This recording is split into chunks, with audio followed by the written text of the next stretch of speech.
Salah satunya begini. Ini orang dahulu ya dulu, orang dahulu kesol ya. Gak tadi numpuk-numpuk lah. Kita mencoba nih, ada TA sing ireng itu aslinya isinya TA. Kemudian kita ingin membangun untuk kemajuan, ingin membangun TA, kita targetkan itu 2023 ini sampai Desember nanti 40% itu sudah 1 juta ke atas, 5% UMK. Sekarang ini yang UMK masih 2 orang atau 3 orang ya? 3 ya? Ya UMK sudah 3 orang. Kemudian yang 3% itu 3 juta ke atas. Kita masih ada 1 orang sekarang yang 3 juta itu. Kita targetkan di tahun 2025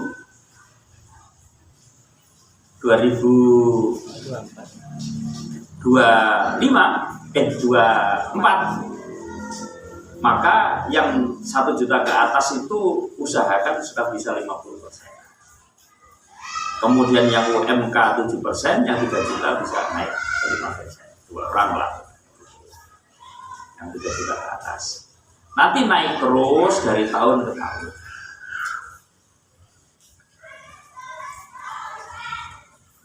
Pembangunan juga begitu. Pembangunan tahun ini yang harus kita kejar pembangunan itu banyak. Duitnya kok ngendi? Awang saiki wis bingung arepe mempersiapkan santri pulang hari raya karena tabungannya terpinjam. Tapi walaupun bingung, itu keuangannya tetap gemuk-gemuk saja, sing membahagiakan di situ. Itu tanda bahagia ya. Makanya kemudian kita ingin memanfaatkan investor.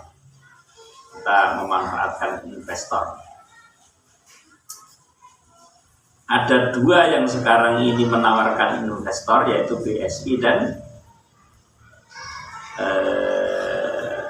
BPDS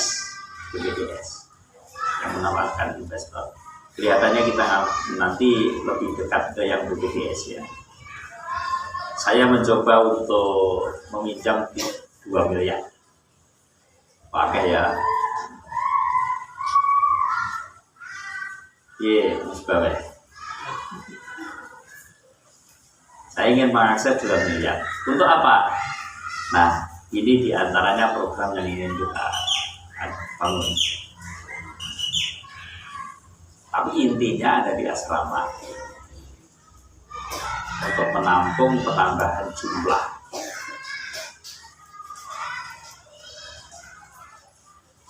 Nah, kalau sudah dibangunkan berarti harus ada yang bertanggung jawab mencarikan isinya, dengan dibiarkan kosong.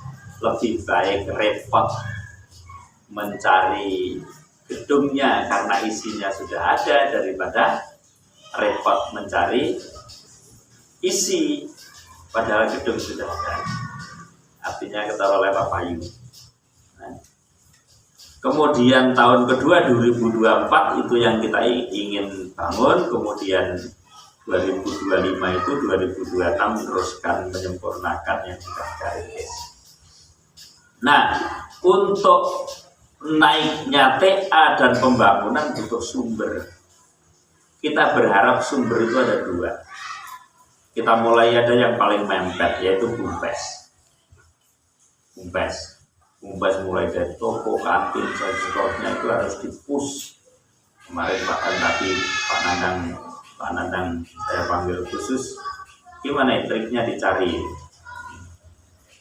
dan seterusnya, dan termasuk ini kita akan membangun dan seterusnya, nyari modal dan seterusnya. Gimana sampai di akhir Desember 2023 ini bisa tercapai omset setidak-tidaknya 90 juta per bulan. Kemudian neto yang masuk ke pondok, yang masuk ke pondok ini bukan saving pengembangan dan sebagainya sudah diambil. Neto yang masuk pondok di angka 3,6. Asumsinya Mbak Febri, ya, asumsinya kalau dengan jualan itu mengambil margin 10, 15, bahkan 20 yang low moving itu bisa sampai 30, ya, slow moving itu ke 30, maka dipakai operasional macam-macam, saving pemeliharaan, saving pengembangan, saving dan seterusnya itu. Nah, nanti yang bisa masuk pondok itu sudah diambil juga untuk yang saham, ya, sudah diambil juga yang saham. Yang khusus masuk pondok nanti bisa 3.600.000 per bulan di 2023. Kemudian 2024 Pak Nandang tadi omset yang kita rencanakan 180 itu ngenyang 150. Kalau asumsi 180 juta itu 4%-nya 7,2, maka kalau 150 maka 4%-nya adalah 6 juta. Maka masuk di keuangan untuk menunjang operasional pesantren 6 juta.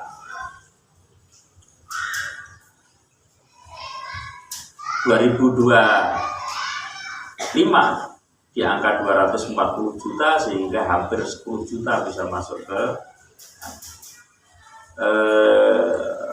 ini sudah jauh terlampaui oleh Al-Iqtad. Al-Iqtad itu dengan toko dan seterusnya itu dana yang masuk dari BUMPES itu sudah di atas 100 juta masuk ke pondoknya, berarti omsetnya berapa itu sudah bisa di atas 100 juta. Begitu juga dengan Salafiyah. Kita sebagai pesantren yang nyusul mereka tentu kita bisa kerja. Allahumma amin. Ya. Tentu dengan apa? Dengan profesionalisme. Nah, kita berharap dengan pemasukan itu maka bisa dipakai untuk meningkatkan TA. Di samping ini tugas panjenengan,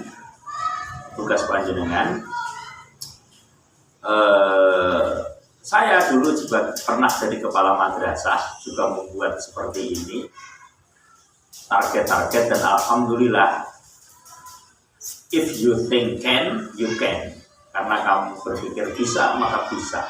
Salah satu yang saya lakukan di Wahid Hasim di Diponegoro, yaitu satu, awal-awal saya ke sekolahan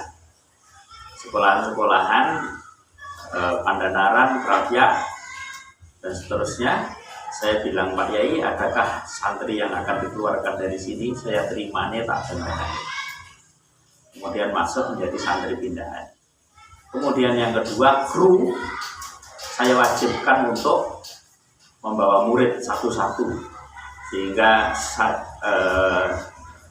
saya kepala sanawiyah, tapi di situ ada MI, ada aliyah, maka membawanya satu-satu tidak harus sanawiyah. Yang penting ada komitmen. Maka saya mengajak adik saya namanya Yusuf dan sekarang bapaknya Hijaz itu masuk MI Wahid Hasim. Saya punya namanya Ustadz Ansori, sekarang jadi guru di Jakarta sana, itu membawa adiknya. Kemudian ada namanya Mokyar Panani dari Ngawi, itu sekarang jadi dosen di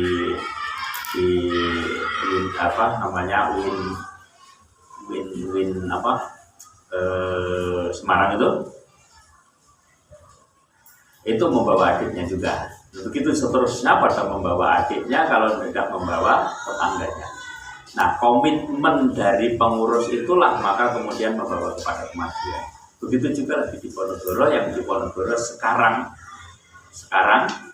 muridnya sudah ada 700-an sekian. Kemarin ulang tahun mencanangkan 1000 ISO.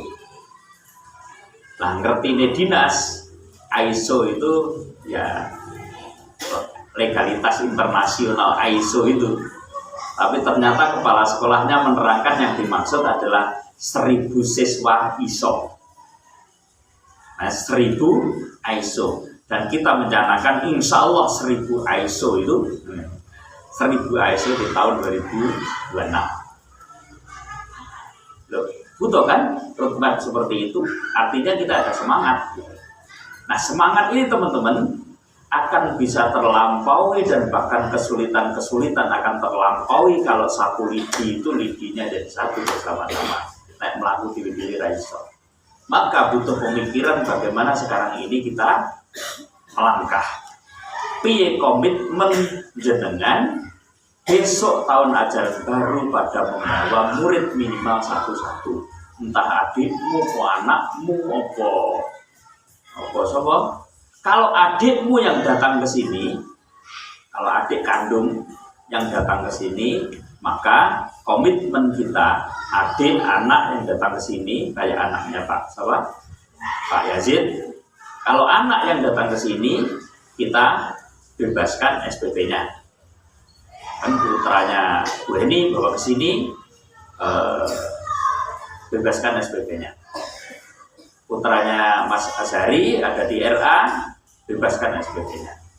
Nah, biaya-biaya lain memang seperti seragam, makan dan sebagainya tetap ya. Tapi kalau SPP bebaskan. Kalau adik bagaimana? Perlu dibawa, apakah perlu kita bahas lagi nanti di pimpanan, apakah kalau adik kandung itu termasuk 100% SPP ataukah tidak sama dengan anak kandung, gitu kan? Itu sing jelas komitmen kita berikan, gitu ya. Logikanya apa? Kalau keluarga kita ajak, teman-teman kita ini mengajak orang lain untuk memasukkan ke Al-Muntas. Kalau jenengan sendiri jadi guru tidak percaya kepada Al-Muntas dengan bukti menyekolahkan ke tempat lain, mana mungkin orang percaya sama kita? Betul tidak? Sudah saya mulai, saya komitmen, tiga-tiganya anak saya itu pernah di lembaganya sendiri. Iza, MI, RA-nya di sini. Afik Faik, MTS, MA-nya ada di sini. Andaikan di sini ada perguruan tinggi, Afik Faik tentu juga ada di sini. Nah, itu ya. Kenapa Iza MTS-nya tidak ada di sini? Karena gurunya wis kewalahan karo Iza. Bukan karena dianya maunya di sini. Dia maunya di sini Izanya itu. Tapi melihat guru-gurunya wis kewalahan